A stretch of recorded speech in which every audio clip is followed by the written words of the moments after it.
আসসালামু আলাইকুম দর্শক, আমি Ishaq Hossain back with another video. আশা করি যে এখানে আছেন অনেক ভালো আছেন, সুস্থ আছেন। অগ্রিম ঈদের শুভেচ্ছা, ঈদ মোবারক। আহ, আজকে জেনারেলি অনেকদিন পর ভিডিও করার সুযোগ পাইছি। অ্যারাউন্ড 6টা কন্টেন্ট বানানোর নিয়ত আছে। তো ড্রেস বা প্যান্ট কাইন্ড অফ একই দেখবেন, আগেই বলে তুলছি।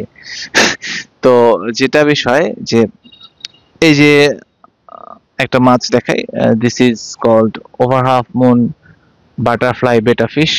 খুবই চমৎকার একটা মাছ। হয়তো লেজটা ছড়াইতেছে না বা ছড়ানোর সুযোগ পাচ্ছে না, একটু দেখাই। হ্যাঁ, তো মাছটা দেখানোর উদ্দেশ্য বেটা ফিশ নিয়ে আসলে ভিডিওটা না। আমার কাছ থেকে প্রতিনিয়তই আলহামদুলিল্লাহ অনেকে মাছ নেন। আমি কি পরিমাণ মাছ পাঠাই সেটা আমি কখনো দেখাই না। তবে এতটুকু বলে রাখি যে মাসে ধরেন যে 150 উপরে ডেলিভারি হয়, 150+।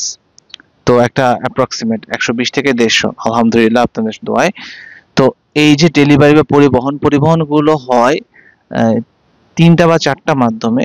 লোকালি দেখা যাচ্ছে যে সিএনজি বা অটো, এটাতে বাস আছে, ট্রেন আছে, এবং হলো যে সর্বশেষ হলো কুরিয়ার সার্ভিস। তো এখন যেটা বিষয় যে বাস অথবা ট্রেনে এগুলো তো মোটামুটি ধরেন যে খুব বেশি হইলে 6 থেকে 7 ঘন্টা, 8 ঘন্টা, ম্যাক্সিমাম 10 আওয়ার্স এর মধ্যে এটা কাস্টমাররা পেয়ে যায়। তো এতে দেখা যাচ্ছে মাছের স্ট্রেস লেভেলটা খুব একটা হয় না। সো কোনো সমস্যা হয় না। কিন্তু সমস্যা হলো কুরিয়ার সার্ভিসে।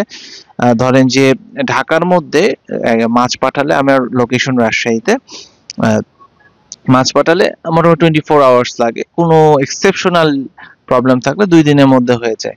আর ঢাকার বাইরে অন্যান্য জেলাতে মাছ পাঠালে সেটা মিনিমাম 1.5 দিন সময় লাগে, ম্যাক্সিমাম 2 দিন, 3 দিন, ইভেন 4 দিনও লেগে যায়। ঈদের মধ্যে এই সমস্যাটা আরো বেশি হয়। তো এই যে পরিবহনে 2 দিন, 3 দিন বা 4 দিন যে সময়টা লাগুক, আমি ধরছি যে অ্যাভারেজলি 72 ঘন্টা, 48 থেকে 72 ঘন্টা যে সময়টা, এই যে যে একটা পলিপ্যাকের মধ্যে মাছগুলো থাকে, আমি একটু দেখাই। ফর এক্সাম্পল, জেনারেলি এত বড় পলিতে বেটা ফিশ পাঠায় না, গাপ্পি বা অন্যান্য মাছ পাঠানো হয়। ডেফিনেটলি গোল্ড ফিশ বা কই কার্প এগুলো তো পাঠানো হয় না। তো এই যে একটা পলি, বিভিন্ন সাইজের পলিথিন আছে। এটা একটা পলিথিন সাইজ, তারপরে এইটা একটা, বিভিন্ন সাইজের পলিথিন সাইজ আছে। তো আমি যে থিমটা বুঝাচ্ছি যে এই ধরনের, এই সাইজ না, বিভিন্ন সাইজ আছে। যে একটা পলিথিনের মধ্যে যখন একটা মাছ অক্সিজেন করে পাঠানো হয়, আমি কিভাবে প্যাকেজিং করি সেটা আপনাদের দেখাবো। তো পাঠানো হয়, আমরা জেনারেলি দেখা যাচ্ছে যে এটা মাছের ঘনত্ব সবকিছু ক্যালকুলেশন করে, ওয়েদার ঠিক থাকলে, যে গরমটা পড়ছে, গরমে কিন্তু মাছ আরো স্ট্রেস হয়। Temperature does matter. তো অ্যাটলিস্ট 72 থেকে 96 ঘন্টা পর্যন্ত ব্যাকআপ দেই। আল্লাহর রহমতে মিরিকেল হয়েছে, এরকম 10 দিন পর্যন্ত মাছ বেঁচে ছিল। তো এটা মিরিকেল। বাট 3 থেকে 4 দিনের ব্যাকআপ দেওয়া থাকে। কিন্তু ফর এক্সাম্পল যখন কুরিয়ার সার্ভিসে মাছ অনেক ক্ষেত্রে যখন প্রচন্ড গরম করে, ওটা তো লোহার কন্টেইনারে গাড়িতে যায়, অনেক সময় হিটে আমরা থার্মোকল বক্সে পাঠাই। যে ওখানে একটু থার্মোকল বক্স গুলো দেখালে ভালো হতো, যে ওই যে ওখানে আমাদের প্যাকেজিং এর যে জায়গাটা। তো যেটা যে এত প্রোটেকশন দিয়ে পাঠানোর পরও অনেক ক্ষেত্রে মাছ স্ট্রেস হয়ে যায়। যেহেতু এটা একটা প্রাণী, প্রথমেই আপনাদেরকে বুঝতে হবে যে আপনি আমি যেরকম আমাদের জান আছে, একটা মাছেরও এরকম জীবন বা জান বা প্রাণ আছে। তো এই অনেকে অনভিজ্ঞতার কারণে মাছ পাওয়ার পর বলে যে ভাইয়া ভিডিওতে যে মাছ দেখছিলাম এটা কালার এরকম, মাছ ছোট লাগতেছে, এরকম ওইরকম নানান সমস্যা। সো আপনাদের এই সমস্যাটা সমাধানের জন্য আসলে ভিডিওটা, যে একটা মাছ যখন আমি পাঠাই, এটা প্রথমত আমার ফার্মে 24 ঘন্টা না খেয়ে থাকে। ফর এক্সাম্পল, আপনি আমাকে আজকে পেমেন্ট করলে আমি আজকে পাঠাবো না। সেটা যদি বাস ট্রেন হয় সেটা আলাদা বিষয়। বাট 24 ঘন্টা মাছটা না খেয়ে থাকলো আমার এখানে। যখন এটা পাঠাবো ওখানে আরো একদিন, ঢাকার বাইরে বা অন্যান্য জায়গায় আরো একদিন, মোটামুটি 3 দিন একটা মাছ যদি না খেয়ে থাকে, আপনি যদি 3 দিন না খেয়ে থাকেন, আপনাকে কি মোটা লাগবে না শুকনা লাগবে? ডেফিনেটলি শুকনা লাগবে।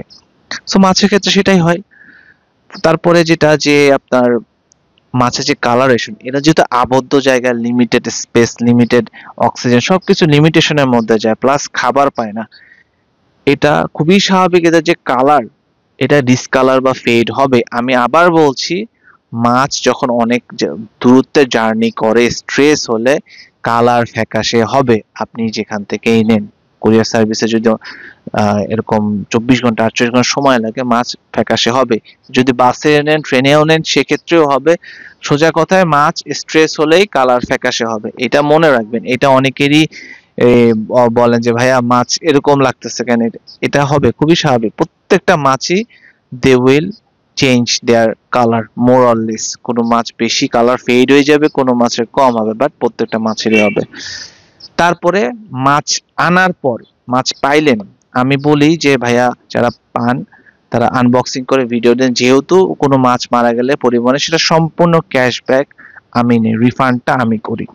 সো এই এই এই সার্ভিসটা আমি দিয়ে থাকি আপনাদের। সেক্ষেত্রে দেখা যায় কি যে আপনার মাছ পাওয়ার পরে অনেকে জিজ্ঞাসা করেন যে ভাইয়া মাছ নড়তেছে না, এক জায়গায় বইসা আছে, কিছু খাইতেছে না।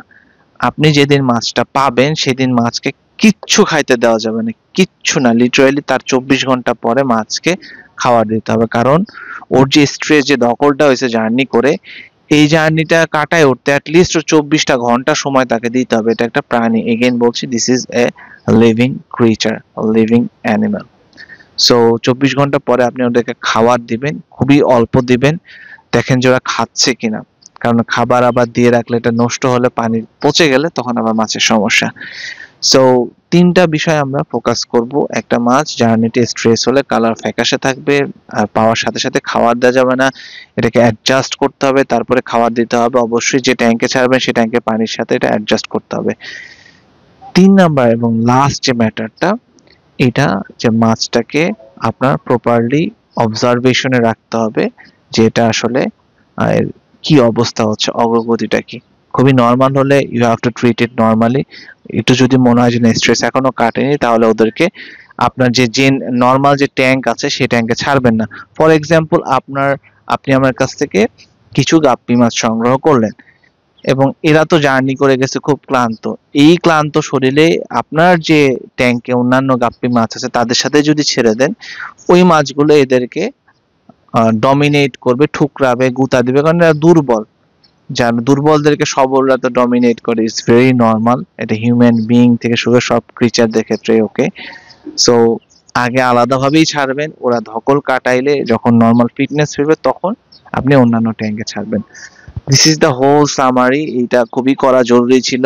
আপনাদেরকে রিকোয়েস্ট থাকলো, যারা মাছ সংগ্রহ করবেন অ্যাটলিস্ট ধৈর্য সহকারে ভিডিওটা দেখবেন। You have to know this kind of information, because যেখান থেকে সংগ্রহ করেন না কেন এই জিনিসগুলো ঘটবে, ঠিক আছে? সো ভিউয়ার্স, যদি ভিডিওটা ভালো লেগে থাকে চ্যানেলটি সাবস্ক্রাইব করতে ভুলবেন না, নোটিফিকেশন বেল প্রেস আমার সাথেই থাকবেন, লাইক দিবেন। সবাই ভালো থাকবেন, সুস্থ থাকবেন, আল্লাহ হাফেজ।